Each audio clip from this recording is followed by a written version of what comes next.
Hello, I'm John Butler. I'm the fair manager at Brookmaid Music Company. I've been asked to do a video about my trombone cleaning process. And first I'm going to start with a little bit about my setup. We have an ultrasonic, brushes for the Texas flush. I know one of the big problems that people complain about all the time is it takes too long to change out the brushes. What I've done is I buy drills from Harbor Freight. They're about $15 a piece.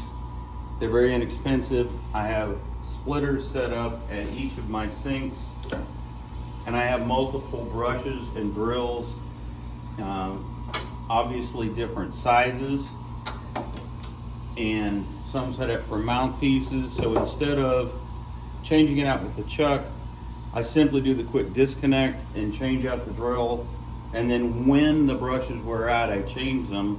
Other than that, we basically don't change them at all. So we're gonna go, the brush I use for trombone tubes is this one. It comes from Granger. That's the item number directly from Granger. Okay? So the big problem that people are concerned about is this steel shaft, which actually has some knurling in it where it was twisted, is going to hurt the trombone slide. And that's the main thing I'm going to talk about today. We're going to come over here to the slide itself that we're going to be working on today. Oddly enough, I had run the scope down this tube and was going to just check it out before I did the video. Believe it or not, this was in the bow of this trombone slide tube that I dug out. It's one of the most disgusting things I've ever taken out of a trombone slide, but that was actually in there. What I'm going to do here is, this is the camera.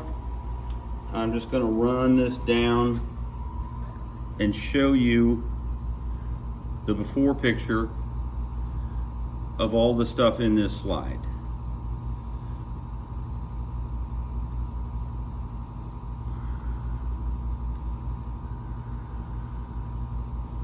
And it's a pretty dirty slide.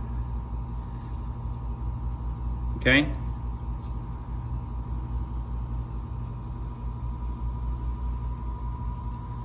Okay. At this point, I'm going to stop the video for a moment because I'm going to go ahead and run this through the ultrasonic. I'm not going to waste anybody's time. You know what it looks like to run an instrument through the ultrasonic. So we'll come back in a moment and talk about after it's come out of the ultrasonic. Okay, we're back. So, cleaning trombone slides, rather than the typical very inexpensive pistol grip style drill, I use the 90-degree angle drills. It takes about 4 inches off of the reach. It is quite a reach. If you're 6'4" and have very long arms, it's not going to make any difference to you. If you're a smaller statured person like I am, this helps tremendously with the reach and comfort, especially if you're doing a lot in one time. So the protection on this is the most important thing I'm going to talk about today. This is PVC tubing. I'm pretty sure I've had some people say it's PEX tubing. To be honest with you, I bought this piece probably 15 years ago and don't remember. It's from the plumbing aisle in Home Depot with the PVC pipe, and it comes in a coil, and there's different sizes of it, and you can just look and see what size you need. There's not 80 different sizes, but the interesting thing that I'm hoping to show in this, not only does it protect the tube from the steel so it can't scratch or dent it, the interesting thing, even though you can tell it's not straight and the shaft of the brush that's been used so many times isn't straight anymore either, it doesn't even spin at the full speed of the shaft. So the protection is very high.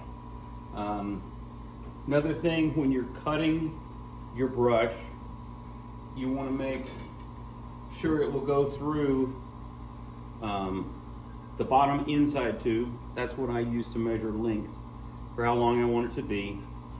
The other thing is the very tip. If you look at this, you can see it's been cut and ground. And the brand new one is quite sharp.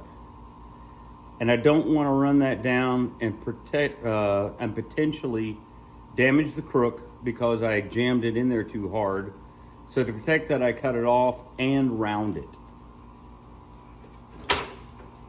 Okay.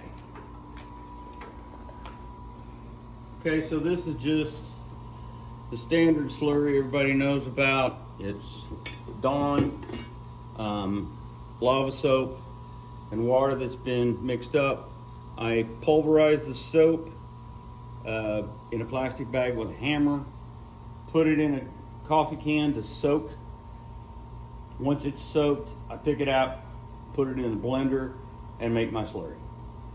So having done that, I'm now gonna put this in here and run the brush.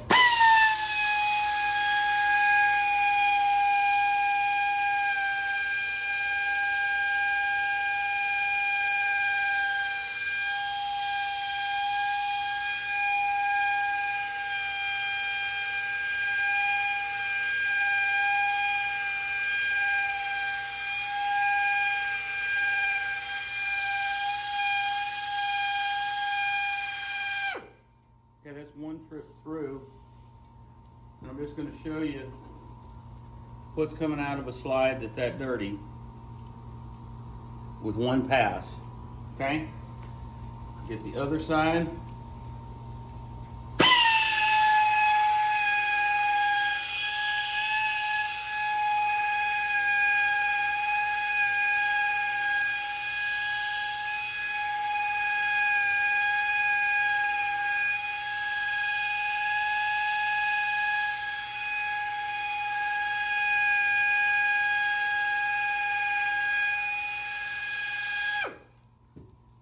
Okay, obviously this is a pretty dirty slide.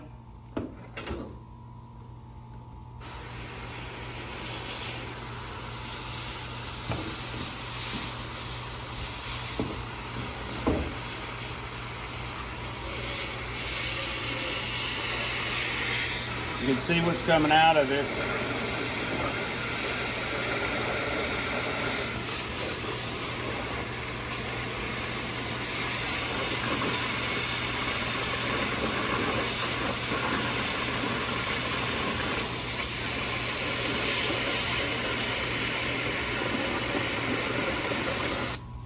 Okay, so after that's been done, the lava soap obviously has pumice in it. This is a very long tube. We want to make sure that we get all the pumice out. So once that procedure's been done and it's been rinsed thoroughly, I'm going to go through the slide again with Dawn soap.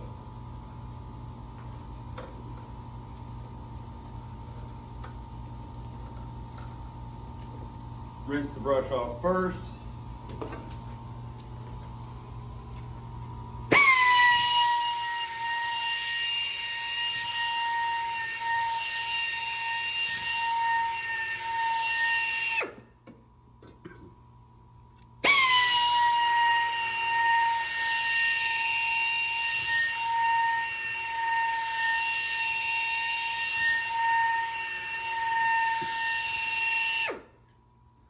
Now you can see what came out of there is not nearly as filthy as it was before, but it did take some more gunk out of the tube.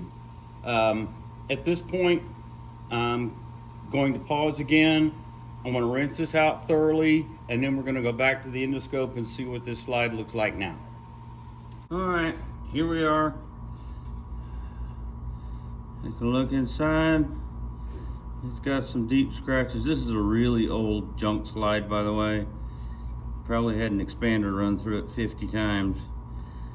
So it's not pristine, But that's the method I use. The other side.